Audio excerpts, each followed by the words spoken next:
नमस्ते नमस्ते सभी को। 2026 के पहले कार्यक्रम में सभी का स्वागत है और शुरुआत करेंगे आज हमारे बीच।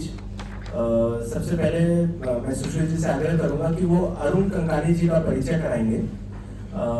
अरुण कंकानी जी हमारे बीच में 2 बार पहले वक्ता होकर आए हैं और उन्होंने विषय लिया है। डिटेल में सुशील जी कराएंगे परिचय और फिर आगे।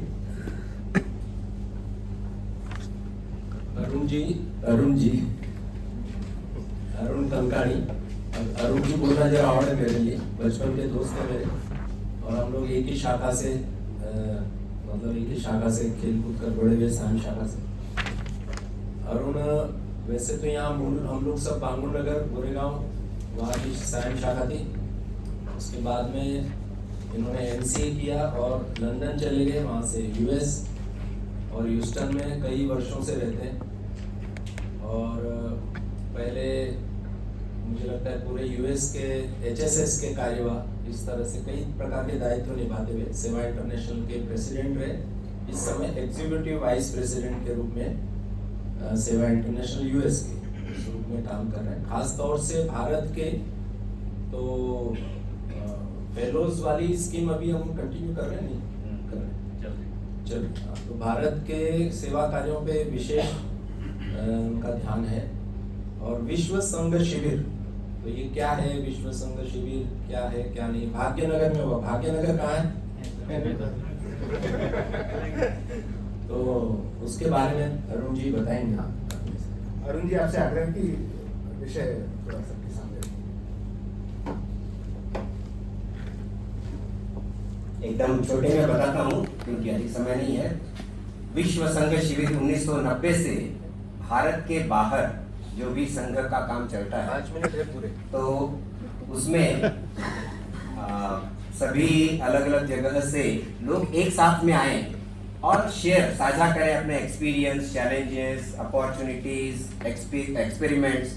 तो इस प्रकार से 1990 से भारत के बाहर जो भी संघ कार्य शुरू हुआ तो उनके स्वयंसेवकों के आग्रह से फिर इस प्रकार की योजना शुरू हुई। पहला बेंगलोर में हुआ था, 2000 में मुंबई में भी हुआ। यहाँ पर ऐसे कोई है जो उस समय थे? 4-5 लोग हैं। बड़ा भव्य आयोजन था। उसमें भी लगभग मेरे ख्याल से उस समय 40 से अधिक देशों से लोग आए थे। पिछला 2015 में इंदौर में हुआ लास्ट, लगभग 700 से अधिक लोग थे। एग्जैक्ट नंबर याद नहीं, लेकिन 45 देशों से लोग उसमें आए थे। और उसमें साधारण रूप से परिवार सहित जो भी अलग अलग देशों में संघ काम में जुड़े हुए हैं या फिर रिलेटेड इस प्रकार की संस्थाएं जो संघ इकोसिस्टम से जुड़ी हुई संस्थाएं हैं, जो स्वयंसेवक उसमें इन्वॉल्व हैं, ऐसी संस्थाओं के लोग भी उसमें आते हैं। इस बार 10 साल बाद में हुआ। कोविड के कारण से पहले जो होना था वो चेंज करना पड़ा। तो इस साल मुझे भी बड़ा सुखद आनंद हुआ। 71 देशों से 1600 से अधिक ये इस बार सारे इसमें रहे। कुल मिलाकर लगभग 2000 तक लोग रहे थे। कान्हा शांतिवनम भाग्यनगर के आउटस्कर्ट्स पे एयरपोर्ट से आधे घंटे दूर जगह है, बड़ी भव्य जगह है। वहाँ पर सभी का ये सारा कार्यक्रम हुआ। मोहन जी भागवत सरसंघ चालक जी, इवन अपने जयशंकर जी और अनेक संघ के वरिष्ठ कार्यकर्ता और विविध संत समुदाय ऐसे सभी आए थे उसके मार्गदर्शन में। और सभी बड़े अच्छे तरह से सारे कार्यक्रम संपन्न हुए। कई लोगों के लिए, ज़्यादा करके लोगों के लिए ये स्वाभाविक रूप से, जैसा मैंने बताया कि पिछली बार 700 के आसपास संख्या थी, उससे अभी एकदम 1600 से अधिक। तो मेजॉरिटी सभी के लिए ये पहला अनुभव कि संघ को, भारत के अनुभव, पूरे विश्व संघ का दर्शन और उसका अनुभव करने का बड़ा अच्छा अनुभव रहा। Out of my own curiosity, एक खुद के मन में अंदर था ऐसा, क्योंकि इतना बड़ा हुआ तो कितने कंपैरिजन के लिए। तो मैं पिछली बार तो नहीं, उसके पहले एक बार प्रवासी भारतीय दिवस में आया था यहाँ पर। तो इसके लिए पिछला जो 2023 में हुआ उसका जस्ट कंपेयर करने के लिए मैंने सोचा एक बार देखते हैं कि कितना। चैट GPT में पूछा तो पिछले बार में 70 देश थे। इस बार संघ के विश्व संघ शिविर में 71 देशों का पार्टिसिपेशन रहा।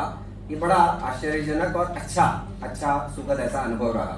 तो ओवरऑल विश्व संघ शिविर के बारे में ये जानकारी, उसी के साथ में जैसे मैंने बताया अन्य सभी संगठनों के भी कार्यकर्ता आते हैं। तो सेवा इंटरनेशनल के भी 25 देशों से इस बार कार्यकर्ता थे।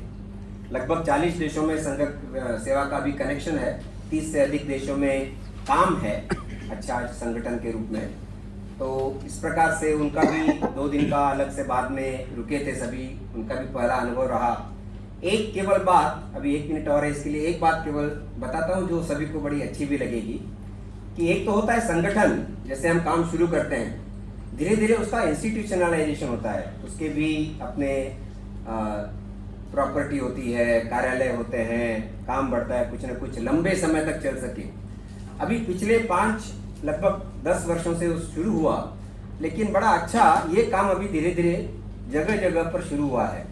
यूके में सबसे पहले शुरू हुआ, वहाँ पर अभी कुछ भवन ये वहाँ पर पूर्ण रूप से अपने संघ के या अन्य संस्थाओं का काम में जुड़े हुए हैं, लोग कनेक्टेड रहते हैं, उसके कारण से वहाँ पर शॉप, इस प्रकार से दुकानें जहाँ पर भारतीय संस्कृति संबंधित चीज़ें उपलब्ध रहती है वो भी चलता है। यूएसए में 2 बड़े अच्छे इंस्टीट्यूशन रिसेंटली शुरू हुए। एक है बच्चों के लिए ओम स्कूल, अभी 5 स्थानों पे 5 शहरों में वो शुरू हो गया है, और छोटा सा भी जगह जगह पर उसकी खुद की प्रॉपर्टी, और इस प्रकार से वो लंबे समय तक चलता रहे, उसका स्ट्रक्चर खड़ा हो रहा है कि मॉन्टेसरी टाइप एजुकेशन अपने बच्चों को भारतीय परिनिवेश में मिले, उनको उस तरह का वातावरण भी मिले। जब वो स्कूल के आए तो उनको गणेश जी के दर्शन हो, सरस्वती माता की वहाँ पर फोटो लगी है, इस प्रकार का एक वातावरण बच्चों को वहाँ पर योग और भाषा इस प्रकार से भी उनको सीखने को मिले। यानी घर के बाहर धर्म और संस्कृति का एक ऐसा पूरा वातावरण। और उसी प्रकार से यूनिवर्सिटी कैंपस में विवेकानंद हाउस और अभी केशवम, इस प्रकार के 2 इनिशिएटिव नए शुरू हुए हैं। लगभग 10 स्थानों पर कैंपस के अंदर ही विवेकानंद हाउस इस प्रकार से शुरू हुआ। वैसे ही त्रिनिदाद एंड टोबैगो में पहला एक बड़ा कार्यालय सेवा इंटरनेशनल का खुद का बना है, जो डिजास्टर प्रिपेयर्डनेस इस प्रकार का कैरिबियन कंट्रीज के अंदर वो एक केंद्र रूप में बना है। केवल जैसे एक जानकारी के लिए सभी को अच्छा लगेगा, और धीरे धीरे काम का स्वरूप ये दृढ़ भी हो रहा है, इंस्टीट्यूशनलाइज हो रहा है, और इम्पैक्ट लोकल कम्युनिटी के अंदर उसका जनरेट हो रहा है। ये जानकारी के लिए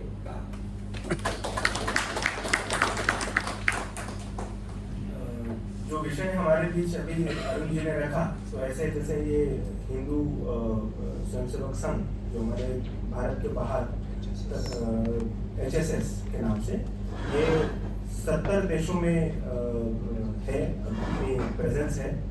और ऐसे ही जो विश्व संघ शिविर है, यहाँ पे मेरे ख्याल से 4 साल पहले एक ऐसी कल्पना थी कि इनके बारे में पुस्तक लिखी जानी चाहिए, हर एक देश के बारे में की अपनी पुस्तक होनी चाहिए। वैसे जब रतन जी को कहा गया 4 साल पहले, तो उन्होंने इस पे काम करके 4 पुस्तकें निकली हैं, और वो कीनिया,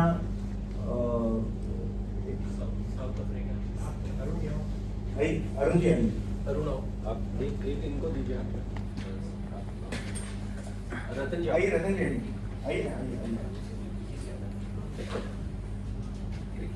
ये 4 अभी निकली, और 2 अभी two more books are on its way, which is US and UK.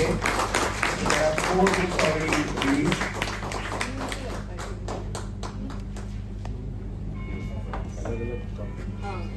New Zealand, Kenya, and South Africa. New Zealand, And Kenya, this one South is Africa, Myanmar. Myanmar. Yes. So there are 4 countries where the books have already been released. 2 are on its way, US and UK.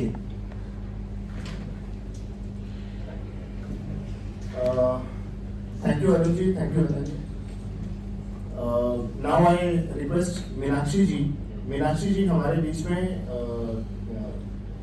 आत्मज्ञ युवाधार foundation वैभव आश्रय, उसका विषय रखेंगे हमारे बीच में, और एक सूचना भी है। नमस्कार। यहाँ काफ़ी लोग होंगे जिनको वैभव आश्रय के बारे में पता होगा, बट काफ़ी लोग जो नए हैं जिनको नहीं पता, उनके बारे में थोड़ी सी जानकारी मैं साझा करना चाहती हूँ। वैभव आश्रय कामशेत में वैभव अशोक गोयल फाउंडेशन, जो अशोक जी का फाउंडेशन है, उसके तरफ से एक प्रोजेक्ट बना है ओल्ड पुणे हाईवे पे।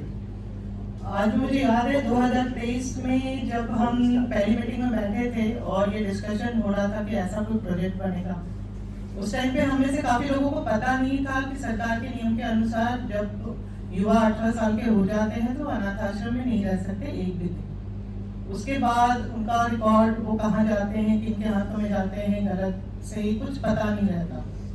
और मैं अशोक जी का धन्यवाद दूंगी कि उन्होंने कामशेत में जो ये प्रोजेक्ट लाया, जिसमें आज अभी फिलहाल 162 बच्चे हैं, 162, और आगे ये 800 से 1000 बच्चों के लिए बनेगा, जिसमें 400 युवा, 400 युवतियों के लिए वहाँ पे रहने का, स्किल डेवलपमेंट का, सबका व्यवस्था उसी में ही है वैभव आश्रय में। और 2024 से पार्शियल ऑपरेशनल हो गया है और अभी वो लास्ट स्टेज में है। और 2024 में हमने पहला वार्षिक उत्सव मनाया था वहाँ की युवा और युवतियों के साथ। अभी आगे जो सूचना है वो उससे ही रिलेटेड है। 11 जो अभी रविवार के दिन हमारा दूसरा वार्षिक उत्सव हम मनाने जा रहे हैं। तो आप सब से निवेदन है कि आप सब जरूर आइए। वो वहाँ जब आप जाएंगे तो आपको अनुभव होगा कि वहाँ जो युवा रह रहे हैं उनकी लाइफ जो पास की थी वो कैसी थी और अब कैसी है। वहाँ हम सिर्फ उनको आश्रय नहीं दे रहे, हम उनको आत्मविश्वासी, आत्मनिर्भर और उनको समाज में उस पोजीशन पे लाने की हमारी कोशिश है कि वो अपने पैरों पे खड़ा हो सके। तो आप सबसे निवेदन है कि 11 तारीख सुबह 10 बजे हमें वहाँ पहुँचना है कामशेत। उसके बाद हमारा कार्यक्रम शुरू होगा। वहाँ जो युवा युवती हैं वो लोग हमारे लिए कल्चरल प्रोग्राम ऑर्गेनाइज कर रहे हैं, बहुत मेहनत कर रहे हैं। तो अगर आपके पास समय है तो आप प्लीज़ कोऑर्डिनेट कीजिए। मेरा नंबर अगर आपके पास नहीं है तो मैं एक बार अपना नंबर दोहरा देती हूँ। अगर आपको जाना है तो आप मुझे कांटेक्ट कर सकते हैं 9769 819914। आप चाहिए तो मुझे, मैं यहीं पे हूँ, आप मुझे बताइए। अगर आपको आने की इच्छा है तो हम प्रबंध करेंगे अपने वहाँ पे पहुँचाने का, जाने का, सब कुछ। तो आप सबसे फिर से निवेदन है, आप 11 तारीख को थोड़ा सा समय निकालिए, उनके साथ समय बिताइए। उनको भी अच्छा लगता है जब हम जाते हैं, उनसे मिलते हैं, उनके बारे में जानते हैं।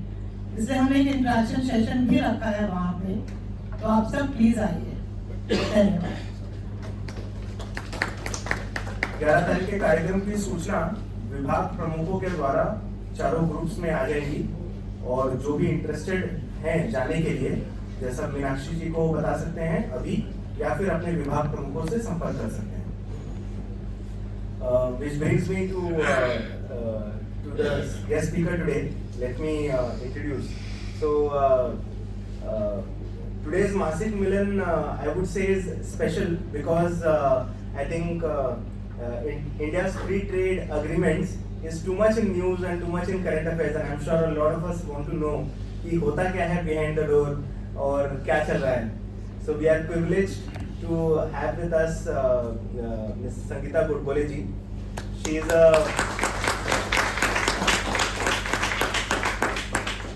is a former senior Indian bureaucrat.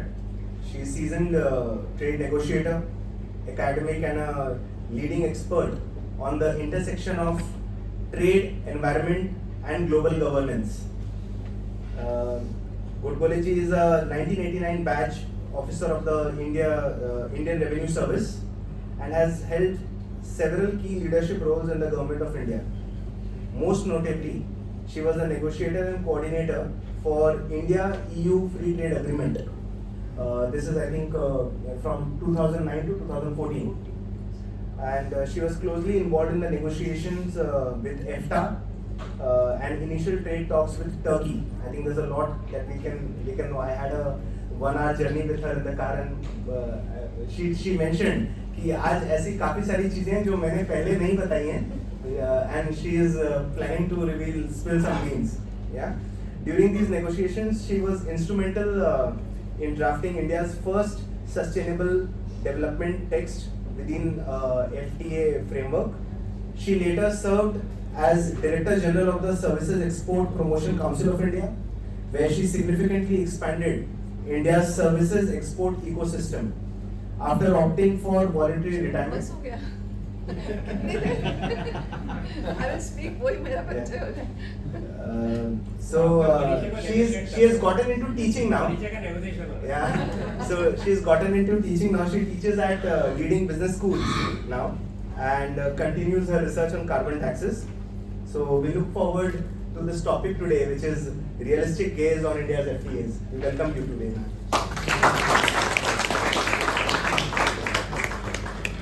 There's a presentation.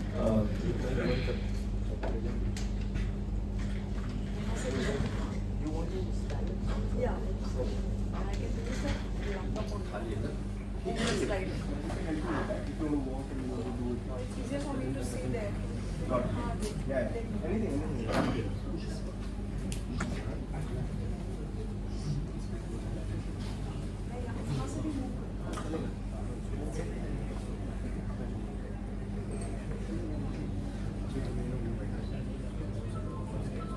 Hello.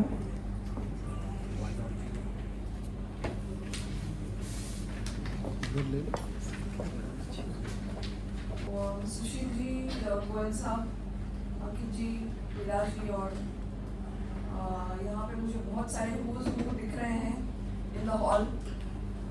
Industry से है, प्रोफेशनल्स हैं, काफ़ी यंगस्टर्स भी दिख रहे हैं, which is quite encouraging. और महिलाएं भी हैं माइक्रो माइनॉरिटी में. आप सभी को मेरा प्रणाम. आप में से बहुत लोगों का अनुभव ऑन द ग्राउंड मेरे से बहुत ज़्यादा है. मैं अभी चाय पीते समय कुछ लोगों के साथ बात कर रही थी.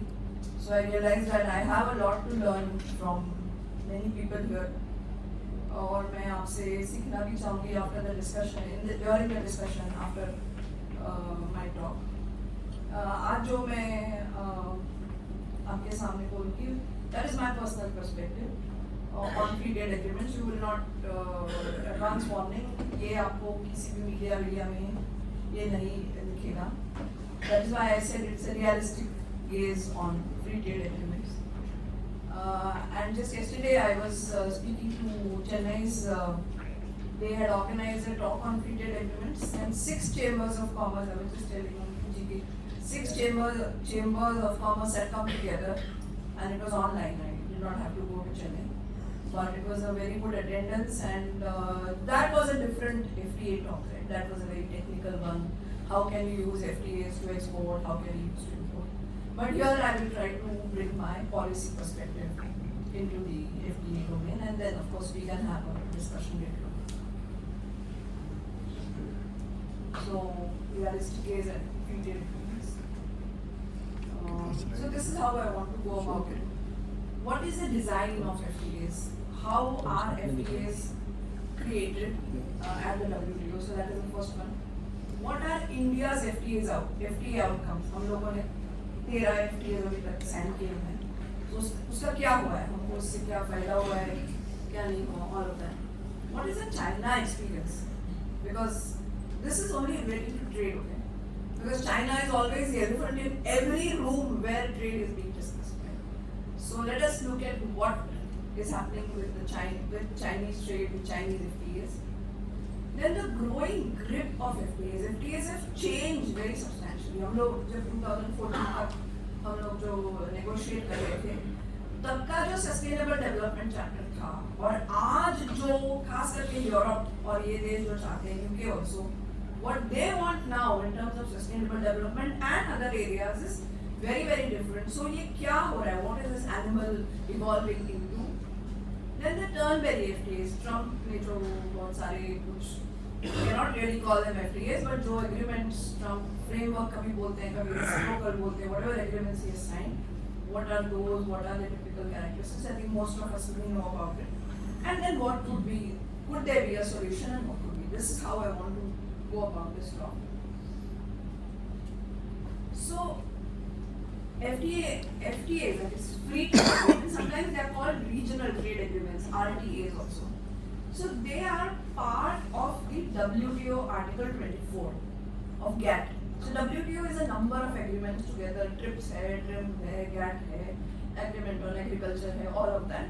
So one of the agreements is GATT, और उस GATT के Article 24 में there is a clause of how you can have an FTA, right? So the idea of an FTA is to go beyond WTO commitments. WTO में all countries have given certain commitments that, for example, India ये bottle है of whatever plastic bottle, India will, for example, charge 7.5% tariff on this.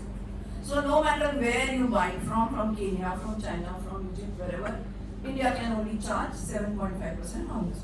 So it's likely for all countries. So WTO creates a certain steady, sturdy framework of international trade.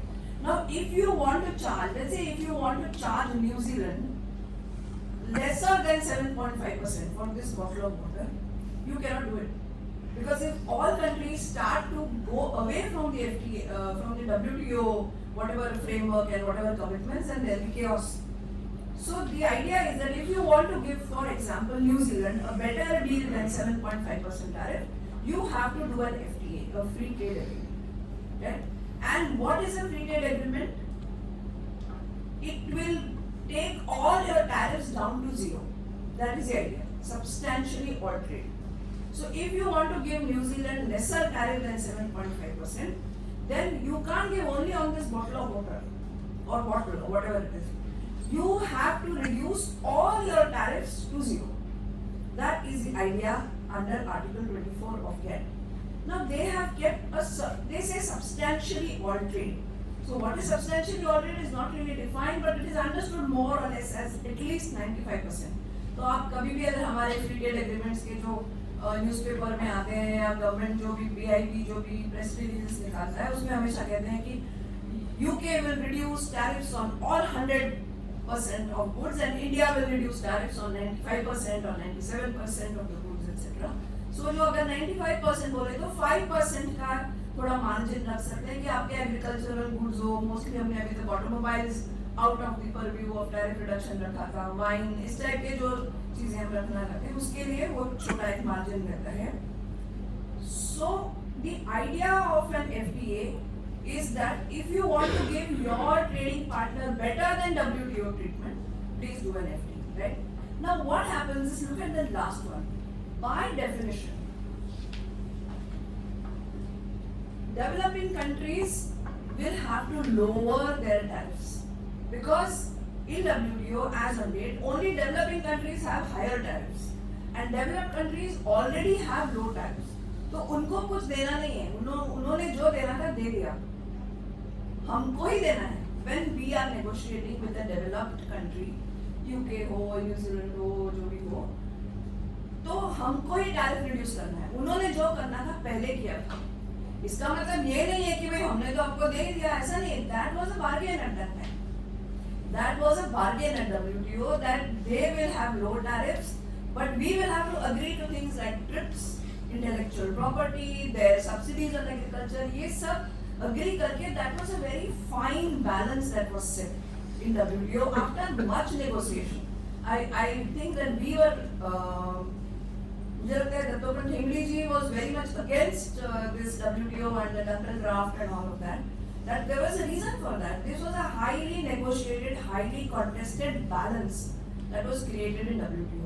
If you want to break that balance, go the FTA route, but then developed countries have already low tariffs, so they will not give much in terms of tariffs. Developing countries will have to reduce their tariffs. So by definition, FTAs involve, if it is between a developing and developed country, by definition, FTAs involve higher market access given to developed countries. India will have to reduce its tariff. UK, EU, New Zealand, उनके tariffs already zero. So the design of FTAs is such that developing countries will have to reduce tariffs. Developed countries just stay where they are or they reduce. The delta is very small in terms of what developed countries. Alright. Now this is called the spaghetti bowl. Jagdish Bhagwati ji का ये उसका nomenclature है. These are the FTAs that have been signed so far by various countries. You can see कि बहुत सारे free trade agreements have been signed all over the world, and there's an absolute mishmash and hodgepodge. And इसमें Trump वाले agreements included नहीं है. This is the 2020 data which I got from WTO. You can see the source also. So ये 2020 इसके और भी बड़े होंगे, but this is the kind of free trade agreements that have been signed. You will realize also कि India के इतने नहीं हैं. Not many lines originate from India. Mostly they originate from the European Union, from Canada, from Chile, from all of that, right? Japan, a lot from Japan as well. So India has had so far been dormant on the FTA bit, but now we have picked up again, as you all might have known or will know. So this is India's FTA goal. अभी वो मैं कल चेन्नई वालों को बोल रही थी कि अभी ये इडियाप्पू बना, आपने इडियाप्पू खाया है किसी ने? वो जो चेन्नई में मिलता है, तो अभी ये इडियाप्पू बनना है. अभी तो बस 2-4 सेमियां ही दिख रही है हमको इधर उधर. So this is what India has signed so far. Australia, New Zealand है, एक आसियान का सारा ग्रुप है, कंबोडिया, लाओस, मलेशिया, इंडोनेशिया वगैरह वगैरह. जापान, कोरिया है, that is on the eastern side. So India's FTA push so far has been largely on the eastern side, the look east policy or whatever we have been calling. Abhi now we have started with UAE and UK and now Oman and all of them. But the two big ones, Europe, which we have been negotiating, the green line, Europe, which we have been negotiating almost for 20 years. It's a very big market, and US, which we never wanted to, but now we are forced to start negotiating an FTA with US. Those are the two big ones also, which are under negotiation, they're contentious, various other things. Now, what I was just saying, look at this slide. I've written on this to everybody's surprise, but can you see the numbers a little bit or no? Yes. Yeah. Oh, you can. All right. Young guys can, others I don't. So, machinery and electrical goods, they form 80% of Europe's imports from India, and they go at 0% tariff. Today, before the free trade agreement, today. This is the 2022 data, as I've said. The second highest is chemicals. They go at 0.48% tariff today. Those are the applied tariffs in European Union today. Metals go at 0.86%. So most of the tariffs where Indian goods are going in the European Union are almost close to zero. 1%, around 1%. The only area is textiles and clothing. In the top 10 commodities, textiles and clothing are still going at 8% tariff. So if we have a free trade agreement with Europe, the one sector that will benefit is textiles and clothing. And fuel, of course, at 0%, stone and glass at 0.14%, plastic or rubber at 0.89%. If you go down this thing, it is all like that. So textiles and clothing, food, leather, these are the 2 or 3 commodities where Indian goods face some kind of tariffs in Europe. Now you know the reverse picture, because Trump has been talking about it again and again and again and again. India ke high tariffs, India ke high tariffs. So India has high tariffs. So when we bring down our tariffs, European Union gets a much better market access into India. Right? So this is largely true of all the developed Japan, hai, Korea, hai, Singapore, hai, all these. This is largely true. Okay, now how did we perform? We have signed 13 FTAs. These are the main ones. Japan, Korea was in 2011, and Malaysia. These are the 4 major partners in ASEAN. So I've taken those. So these are the FTAs that we signed in 2011. So it has been a good number of years, and we can assess really what has happened. So trade has increased. Yes, we have lowered our customs duties. They have lowered their customs duties. We are getting cheaper imports, we are getting cheaper quality intermediate goods. It has helped us in integrating with the global value chains. Yes, all of this great. What about exports? What has happened to our exports in these free trade agreements? So it's complicated. The green one, for example, I'll go to the first one, that is Japanese imports from India and Indian imports from Japan and Indian exports to Japan. That is how it goes. So the first 2 bars are Indian imports from Japan. The green one in 2011 and the red one in 2025. Huge increase in Indian import. This is data, ये मेरे मतलब नहीं है. This I have got from the Commerce Ministry website. This has often been discussed in various forums by experts, my friend, my colleagues. So you will see huge jump in India's imports from Japan. There is also a jump in India's export to Japan, but you will see the difference. The second column is India's exports to Japan. Yes, they have increased from 2011 to 2025, but the difference in export increase is minuscule, whereas imports have increased. The same story for Korea. You will see. Our imports from Korea have gone. 2011 is the green one, 2025 is the red one. Same thing with Malaysia, same thing with Indonesia, same thing with Thailand, same thing with Singapore. So our FTA implementation story has been this. Has trade increased? Yes. We always say हम trade double करेंगे, हम trade triple हो रहा है, but क्या बढ़ रहा है? Is it exports or is it imports? And then why are we doing FTAs? Right? That is a question I want to put in front of this audience. You might want to take a minute to just absorb this, that there has been a rapid and high jump in imports wherever we have signed trade agreements. There has been an increase in exports, but not to the extent of the imports, and therefore, any FTA signed with a developed country will inevitably mean a greater and greater adverse trade balance. That is a design.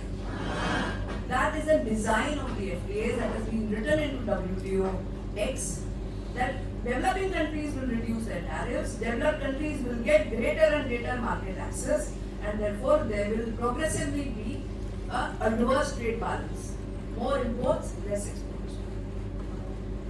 Okay. Now how about China? The current sphere of Chinese FTAs is essentially RCEP. RCEP is the Regional Comprehensive Economic Partnership. It contains Australia, New Zealand, Japan, Korea, ASEAN. We were part of the negotiations for a long time, but we withdrew from it. So this is the sphere of Chinese free trade agreements. It also has FTAs with Chile, Peru, Costa Rica, Ecuador. That is South American region, but that is largely for resource extraction, mineral resource extraction. China also has an adverse trade relationship, with EU and US. We all know that. China has flooded the European Union with electric vehicles. European Union is really scared. They don't know how to handle it. Right? So there is an adverse relationship between China and US and EU. They are not pals. They are not friends. It is not that they sit together every day and discuss how to work together. So China has a very limited sphere of free trade agreements. One is largely its own backyard, as they say, ASEAN, Japan, Korea, New Zealand, Australia, etc. And one is where China really requires resources, minerals, other resources, right? And with EU and US, which are the biggest markets, they have an adverse diplomatic relationship as well. Now please look at the trade balances of China in 2024. It's the World Bank database, right? Positive trade balance. What does positive trade balance mean? Surplus, trade surplus. Yes. It has a trade surplus with North America, with Europe and Central Asia, with East Asia, Pacific, South Asia, and everywhere. China has a huge trade surplus. It exports much more than it imports. With all these regions, it does not have FTAs with any of them. And it only has a negative trade balance with Pakistan, Afghanistan, North Africa and Middle East, perhaps due to purchase of fuel, minerals and so on, which China needs for its own manufacturing. So these are the two perspectives that I just wanted to put in front of you. What FTA are we talking about? So China has a trade surplus of $877 billion. This I think is 2024 with the rest of the world. You can imagine how much it is. And in fact, with Europe and Central Asia, it has an even better positive trade balance because somehow it has a negative trade balance with Switzerland. I want to investigate that. I realized it only today when I was researching for this Chinese trade balance. And what is it that China is buying from Switzerland that it has such a huge negative trade balance? I would like to find out. But this is a Chinese trade. So now we know that India's FTAs, what has happened, China what it is doing without FTAs. Now what about the newer FTAs? What is happening? The second bullet, sustainable development, raw materials, gender, SME, state-owned enterprises, anti-fraud competition. All these areas are being included in our newer free trade agreements. That has now become a default. These are all highly Western ideas, Western concepts, Western way of expressing, Western ideas of regulating, which are being forced down so many countries. I don't know whether you know, but have you heard of Mercosur? Mercosur, yeah. So EU and Mercosur had signed, almost about to sign an FTA. It was also negotiated for 20 years. Then somehow they decided, okay, ठीक है, ये करेंगे. And then French farmers decided to say that no, they protested against this FTA, that this is going to, हमारे पेट पे कुल्हाड़ी है, whatever it is. And then Lula, who is the president of Brazil, very recent statement, he said that we have given whatever was possible within the framework of diplomacy. This is President Lula's statement. Between Mercosur and EU, the free trade, whatever we could give within the framework of diplomacy, we have given. Now, if you don't sign it within 8 days, I'm out of this FTA.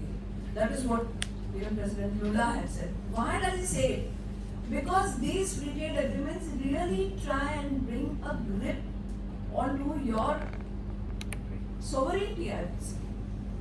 Sovereignty. It is not just about selling something and buying something. They would like to rule you by proxy through the FTAs. Why do you need anti-fraud and competition and gender and SMEs and state-owned? Does the European Union understand the meaning of state-owned enterprises as India does? No, there are no state-owned enterprises anymore except for some railways or something in Europe. But state-owned enterprises in India have taken so much of responsibility and they have taken up the areas of infrastructure which immediately after independence, nobody else could have done. The state-owned enterprises our state-owned enterprises are not like the Chinese state-owned. There's a difference between the two, right? Indian state-owned enterprises are really social work most of the time. They are taking up where the commercial profit-making businesses cannot go, that is where Indian SOEs go. So how can SOEs be regulated by the same texts which are for other countries? Right? So this is all rule alignment. The newer FTAs are all about rule alignment, about almost ruling by proxy. That is my understanding. I don't know whether it's legible. Yes. So when we were negotiating with the EU, itne chapters nahi the. All this from number 12 downwards. All this is the new text that the EU has introduced. Small and medium enterprises, energy and raw material, transparency, good regulatory practices. Why? Why should the EU teach us, and not only teach, binding commitments, legally binding commitments in an FTA? Why should these be there? Dispute settlement case, of course, every FTA has dispute settlement. But trade and sustainable development, anti-fraud, all these areas are not required in FTA. But they are being added because I think especially the European Union, I talk more about the EU because I have experience with the EU. About the others, I'm not very sure. But for example, the Japanese, the Korean, the Australian FTAs and they don't have all this kind of very, grip on the other economy. There are only certain powers who really want, they still think that yes, we are the ones who are destined to rule the world and to set right the world and to make these people civilized. So these are the kind of texts that, there's this chapter on energy and raw materials. Now it has been kept in abeyance, thankfully, by, I think there must have been some kind Association. I had written about that chapter. That chapter is absolutely money. They just want to capture your raw materials. That one of the provisions in that chapter, I have written an article, I think in Third World Network or Hindu Business Life, one of the two. One of the provisions of the chapter says that if India wants to subsidize any of the raw materials, it includes energy, for its businesses, India will sell, for example, let us say energy. If India wants to subsidize green hydrogen, for suppose the uptake chahiye, इसलिए we will give you subsidize green hydrogen, then India will sell green hydrogen at the same prices to the European Union. These, I mean, do we understand what we are saying? Subsidies to Indian businesses come out of hard-earned money of the Indian taxpayer who pays. And why should the same subsidized price be given to the European businesses? It makes zero sense. European Union always, I mean, whenever we were exporting, they said no export control, no export control, no export control, no export taxes, but we need them.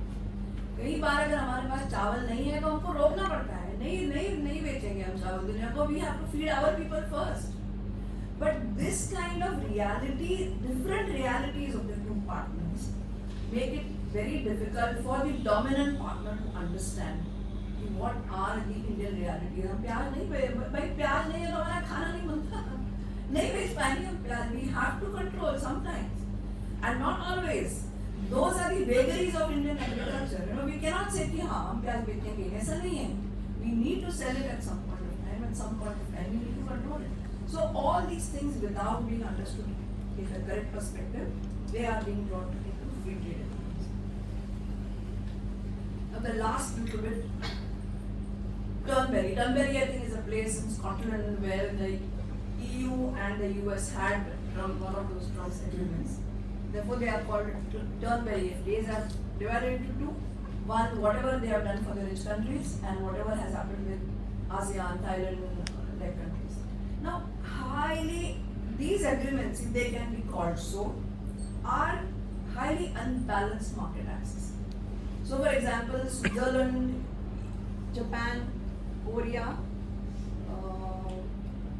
and EU will reduce their tariffs to zero, whereas US will charge 15%, right? It makes absolutely no sense. Now, Japan has opened rice, corn, soybean, which they have never opened so far. Rice is like their cultural thing, dharohar of Japan. They will never open rice for imports, but they have opened for the US.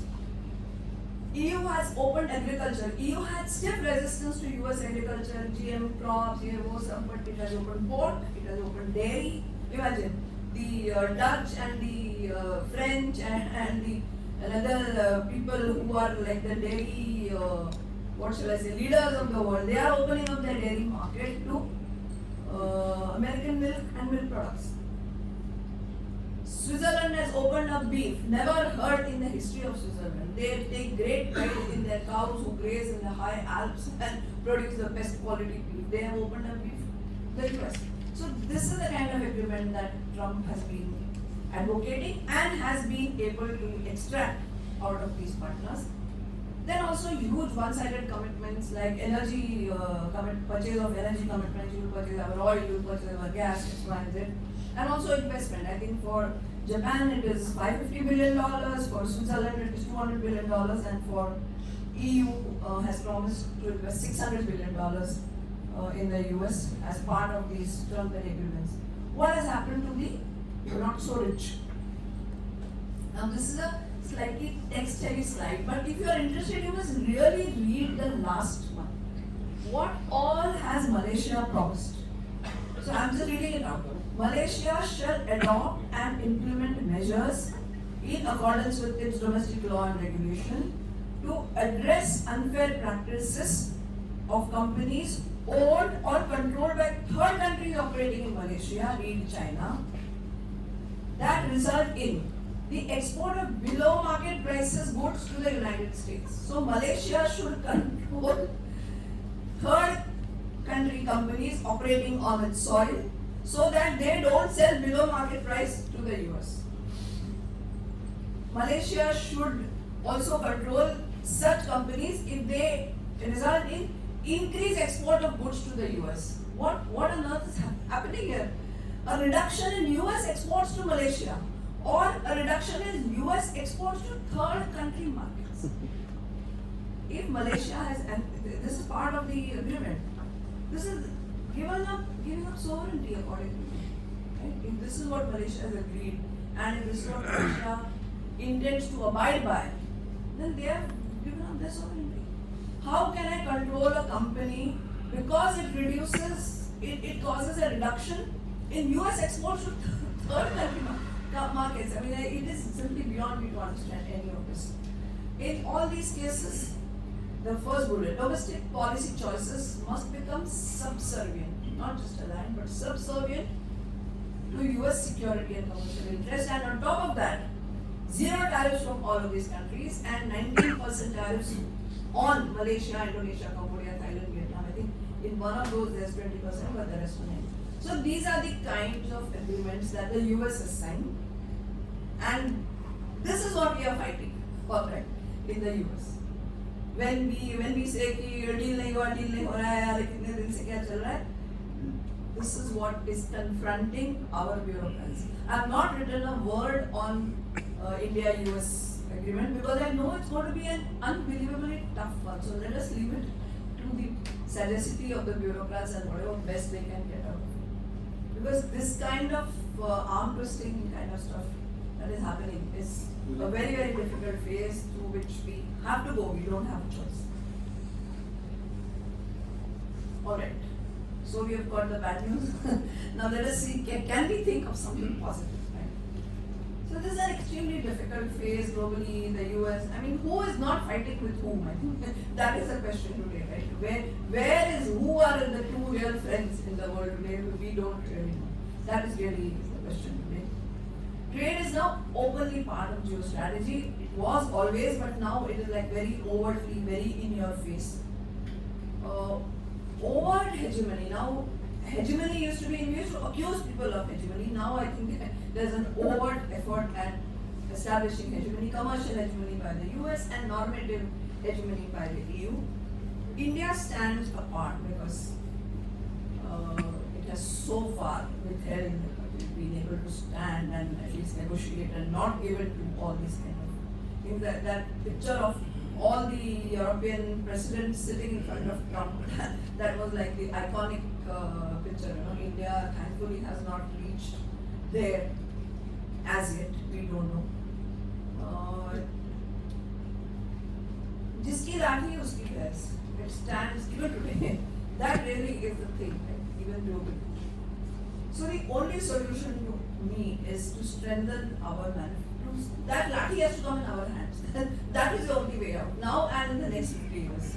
There is nothing like हम जब elite में काम करते थे तो बाला साहब आपके हमारे सीनियर थे वो कहते थे कि there is no shortcut, there is only long cut. If you are talking about राष्ट्रीय पुनर्निर्माण कोई shortcut वगैरह नहीं है, वो long cut ही है. जो करना है वो it has to be that tough, hard, long grind that you have to go through. And I think that really is the only long-term solution to me. Especially today now Trump is talking about 500% tariffs on India, etc., etc. So we don't really know. This is I feel this could be one of the long-term solutions.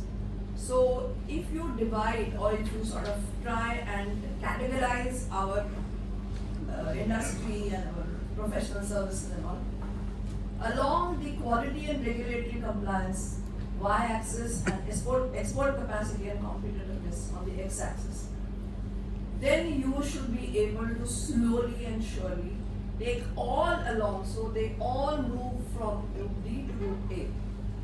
It's not necessary that every industry exports. We ourselves have a huge internal domestic market. But we definitely need our industry to be so good to be able to resist any imports that we don't want. It should not always be the government's requirement to regulate to protect our industry, but our industry itself should be able to protect itself. And therefore, let us look at Group B. These are the low export and low quality industrial base. We Government needs to talk to them differently, on a different footing, with a different idea, with a different understanding of what they need to do. Group C is the one which is high export but low quality. Maybe they are exporting to Africa or some of the ASEAN countries or maybe Eurasia somewhere. These industry also needs to be nudged towards high quality, towards better compliance to standards. The group B that is on top, it's a niche. That niche needs to be supported to grow and to become stronger and have greater manufacturing capacity. And finally, group A, which is high export and high quality, we need to protect them and we need to make sure that they stay in the global competition and they become globally competitive economies. So this is one of the solutions that I can think of. Thank you very much for listening to me so patiently, and I will be happy to listen to any solution that any of you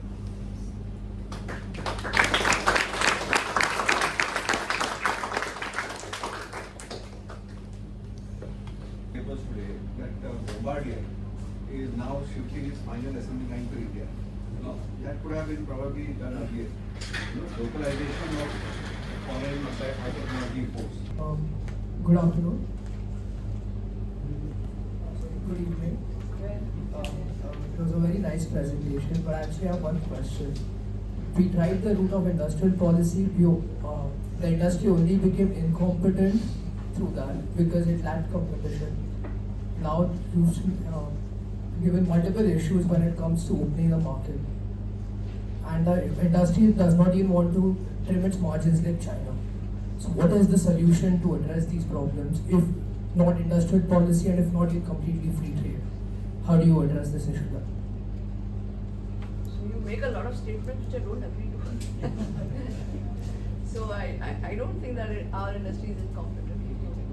I also don't think that it is lazy. I think that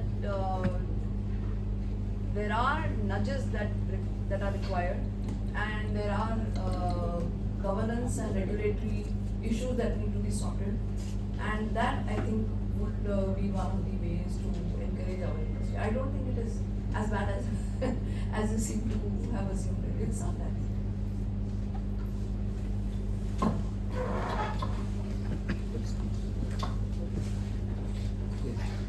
You touched upon non-tariff barriers in a slide. Now, from OSHAs to quality certifications to standardizations on the European norms, it is very difficult for an Indian electronics company or a solar panel manufacturer or even an engineering company to export to the EU. So they do not have tariffs, but they have a lot of barriers to trade that should be included in these negotiations. That is my opinion.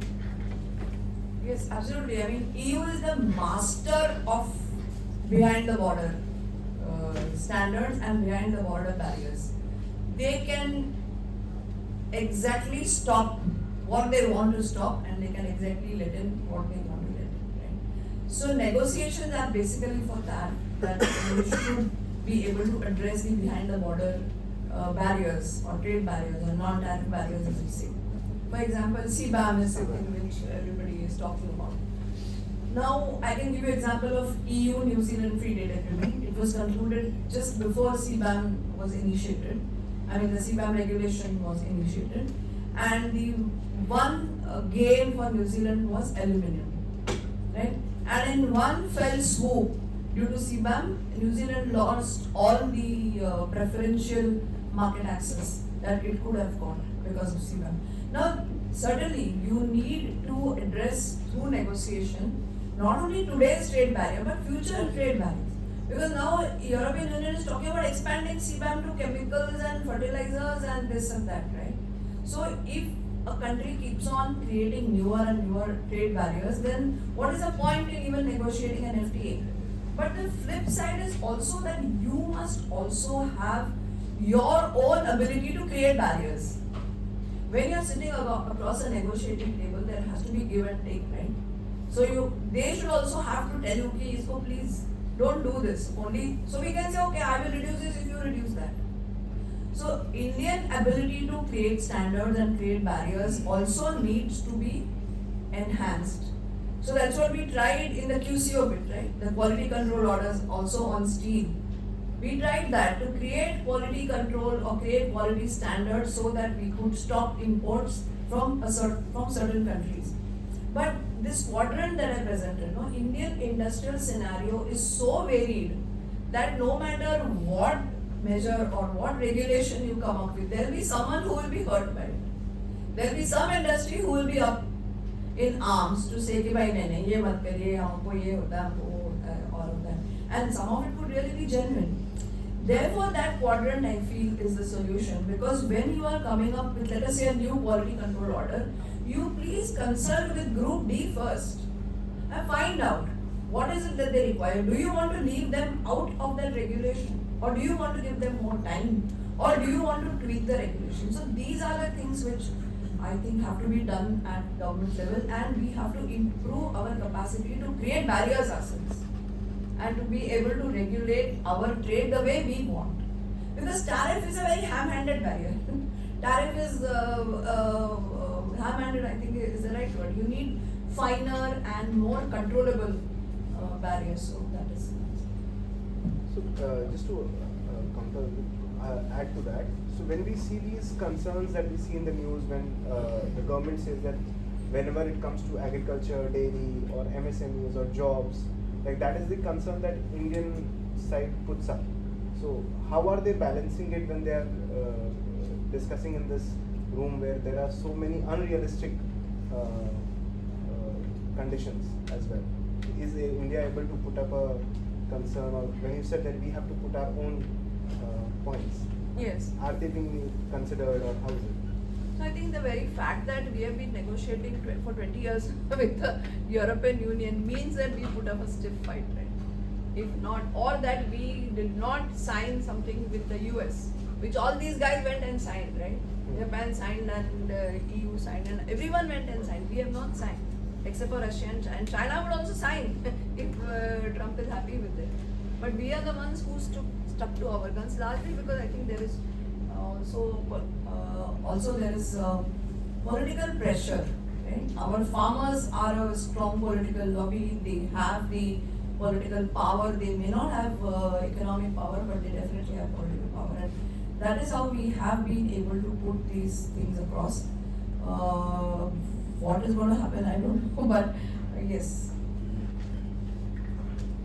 Good evening. In one of your solutions, you said that we have to increase our manufacturing. That means Bharat, which is currently a service country or service providing country, they have to shift from service providing country to the manufacturing providing country. So how you look, what are the efforts are presently taken by the already governments? Can you throw some light on that? What they are doing for that? Thank you. So I don't think we need to shift from services to manufacturing. Both has to grow. What needs to happen is manufacturing needs to be strengthened, and government is trying in so many ways. You know, MSMEs, gold loans, and so many schemes coming up every now and then. Government is trying pretty hard, but as I was discussing with Pulkit, you know, ground level change is what we have to bring. I'm talking like one Karyakarta, which I am.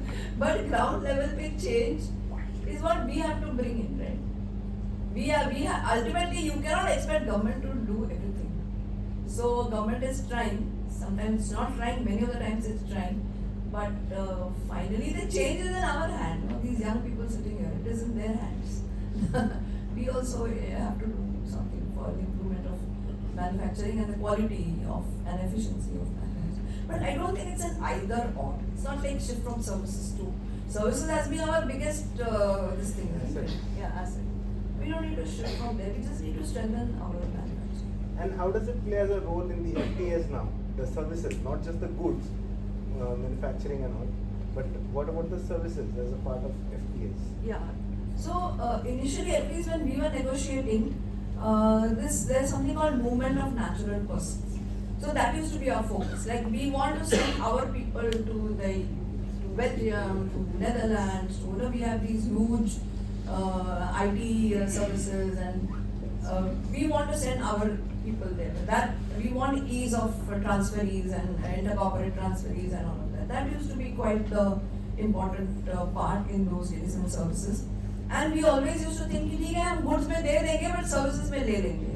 लेकिन वो मिला नहीं है कभी.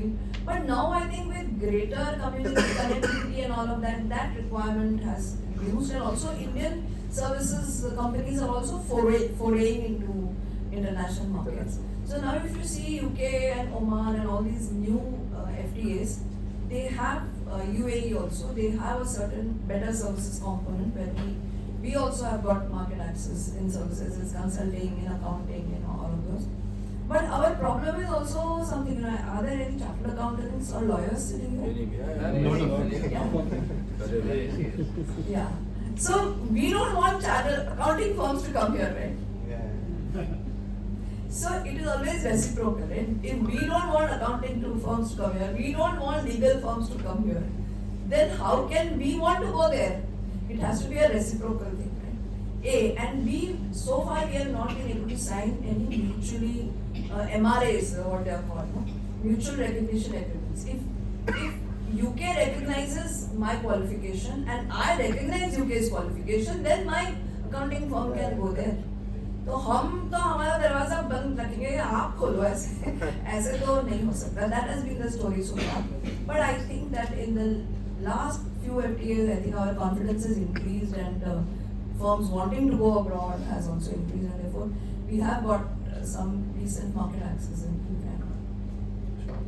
Yeah, I don't know if it is strictly within the subject of FTA. My question is that there is a belief, at least in India, in some quarters, that the Western world has now recognized that they made a mistake for China to become what it is today, and they see Bharat emerging in the same fashion, but they don't want to make the same mistake as they did with China with respect to India. So if that is to be true, what choices do we really have as a country?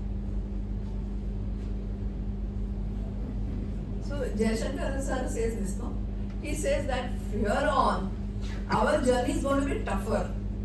Because so far you are a non-ready, कोई आपको ठीक है, आप you are one small bit player. Now when you are going slowly, आपका as a player you are going to become stronger. Everybody is going to come at you. Not only Western world, China is also coming at you, and if the Middle East is also coming at you. Everybody will come at you. So that is a strength that we need to display, and I wouldn't despair. I mean, we have grown so far despite all these things, isn't it? It was never easy for India so far in many aspects. But हमको internal reform भी बहुत सारा करना जरूरी है, and our own mindsets need to change. जो भी बहुत सारा काम भी हो रहा है, so but I won't despair. Ma'am, regarding the RCEP, Recruitment Comprehensive Economic Partnership, why we have written at the very last stage? So RCEP was Regional Comprehensive Economic Partnership, and some of us had been saying, as not experts but as people who watch all these things, that RCEP consisted of countries with whom we mostly already had FTAs, right? ASEAN के साथ अपना FTA था, Japan Korea के साथ था, Australia and New Zealand were even at that time under negotiation. So if we already have FTA with all these people, only thing we don't have FTA is with China. We don't want China. So ये in government sometimes it takes time, sometimes there is some trigger जिससे फिर final decision हो जाता है कि many people within government were also saying कि please reconsider. Do we want to really get into an FTA without FTA only हमारा इतना adverse balance है, trade balance है with China. Do we want to get into a free trade agreement? Right? So that is why that is my understanding. Question. So in your earlier slide, we had when we do a FTA, our imports jump with the country. Have jumped so far. Yeah, have jumped. So for example, let's say Japan, our imports jumped a lot. Is there like a displacement happening? Like for example, the similar products we were importing from Europe before, but now we are importing from Japan instead. So as a country, it doesn't really make a difference. I'm just wondering if that is the case. And just one small point, you were wondering why China is suddenly importing more from Switzerland. I think that's refined gold. Gold, no? Yeah, like really started importing directly from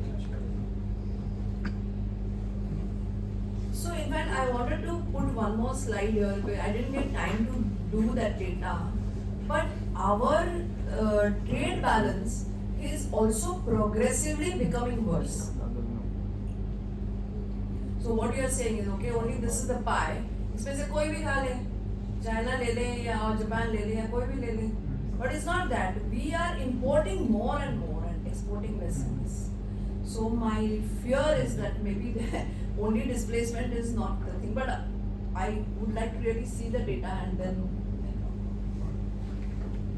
Ma'am, my question is, what is to be done on the agricultural front? Like, if you can throw some light there. I just wanted to understand that, and how are the prices of commodities affected through all these things? Like, farmers always have one complaint. So I belong to Amravati, and I have a huge farming community base. So there is a complaint that prices are not to the mark and all, and Prices are not. to the mark, like whatever they should get. So Yes. how are they connected with? Like, can you explain how are the prices decided? Because theoretically we do understand, but practically it's really impossible to explain them. To a farmer, at least government should try and explain them why they cannot provide the prices they are demanding for. So I just wanted your view on this angle. MSP की बात हाँ, कर रहे हैं। MSP की बात करें. हाँ, MSP या जो सेलिंग प्राइस, जैसे फार्मर अपना कमोडिटी बेचता है, सोयाबीन या तूर प्रोड्यूस करता है, तो वो 4-5 हज़ार, कभी 7-8 हज़ार. नहीं, पर वो ये FTA के सब्जेक्ट के बाहर है.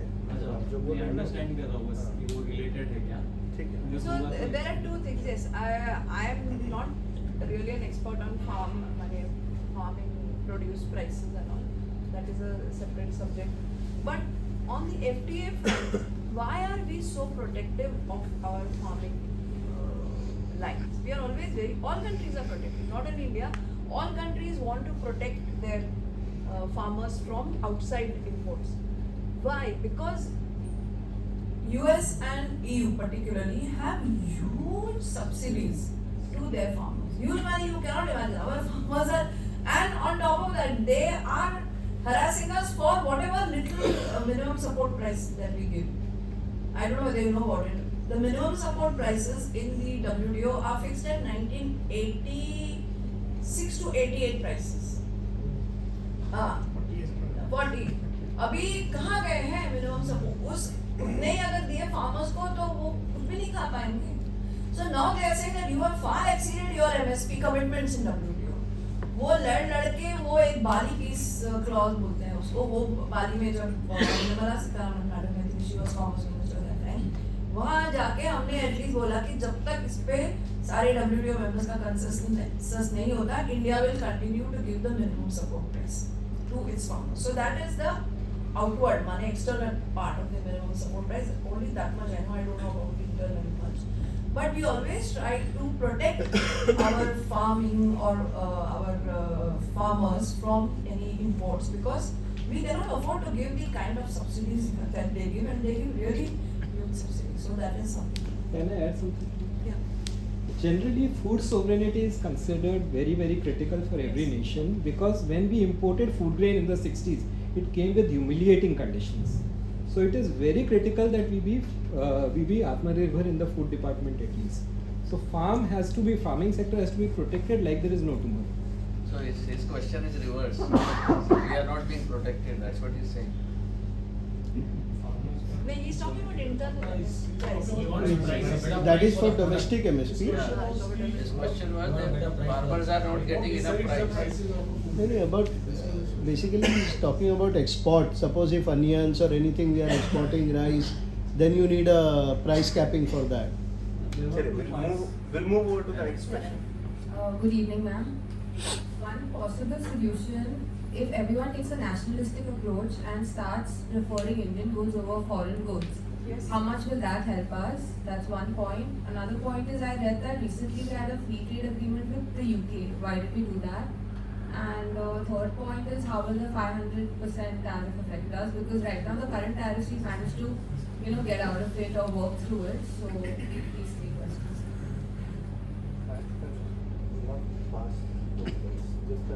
हाँ, 500 tariffs तो It's a provision. अभी बोल रहे हैं वो ट्रम्प महाराज पता नहीं क्या करेंगे नहीं करेंगे, we don't know. But 500% means don't trade with us. That is Yeah. in sum and substance. No trade between India and US. That would be the thing. On the nationalistic, yes, of course, that is why we are all here. We all need to work for our nation and do whatever it takes to protect our economy. And the UK agreement, it's not wrong in signing an FTA, but you should be clear that there has to be a balance. That whatever you give, you also get.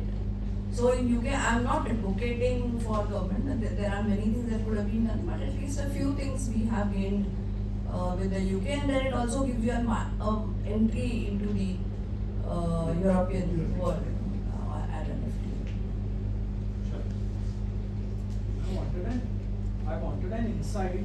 So recently, just last month, we had heard in the Economic Forum, so Piyush Goyal ji was talking about FTAs, and he was saying that now we have started doing FTAs with countries where the per capita GDP is much higher. Earlier, we used to do pre-2014 countries where the per capita GDP was lower. So when these discussions take place, who is actually leading it? Is it bureaucrats, policy experts, pressure groups? Like, I want an insight into how do the discussions actually take place, the negotiations. Yeah. So negotiations are always all these layers that you mentioned. The highest layer would probably be the Commerce Minister, or even higher, that we don't know. But Commerce Minister would be the highest level as so far that I have understood. Then below that is the bureaucrats, but even within bureaucrats there are 2 or 3 levels who negotiate. There is someone who's called a chief negotiator.